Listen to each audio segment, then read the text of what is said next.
If these companies profit from harm and abuse, they don't deserve to self-regulate. Well, for 10 years, they've been making billions of pounds for genuine harm and abuse over scam adverts, and nothing has been done. It is a disgrace. Meta, it is reported to have made £3 billion from European scam ads in a year alone. These massive tech companies are being paid to publish scam adverts. They're making huge amounts of money. I sued Facebook in 2019. I settled for £3 million to go to set up a new anti-scam charity and a tool to report scam ads that I thought would work.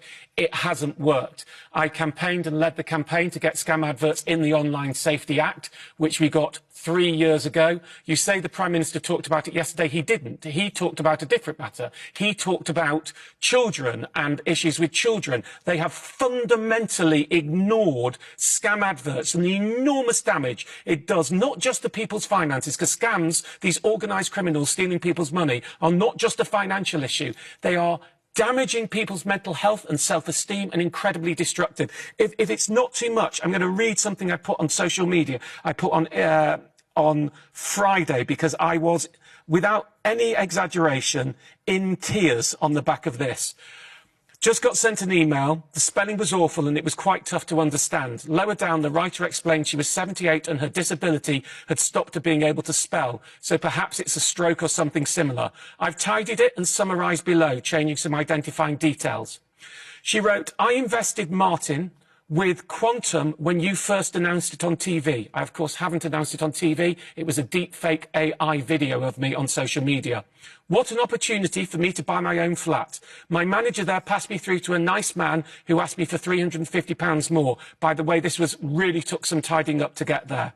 He showed me it was growing. I did what he told me to do. She then goes on to explain how she really wanted a flat and gave more and more money and now has nothing left to help her in the rest of her life with her disability, and no flat because of it, because she trusted me. That was what brought me to tears. I fundamentally wish I could tell you that that was a terrible, shocking one-off and not a regular, daily occurrence. This has been going on 10 years. It's destroying people's lives. The Online Safety Act was meant to change this 3 years ago. They haven't even done the consultation on implementation, which means even if they started it tomorrow, they wouldn't have the rules in place until the end of 2027, leaving it a Wild West, leaving more people to be victims. The Prime Minister, when he talked about the nudification of AI, said, if these companies profit from harm and abuse, they don't deserve to self-regulate. Well, for 10 years, they've been making billions of pounds for genuine harm and abuse over scam adverts, and nothing has been done. It is a disgrace, and I urge the politicians of every party to change this. They should hang their heads in shame that they have ignored these hundreds of thousands and millions of victims whose lives are destroyed because they are scared of big tech, and it's about time they got some balls.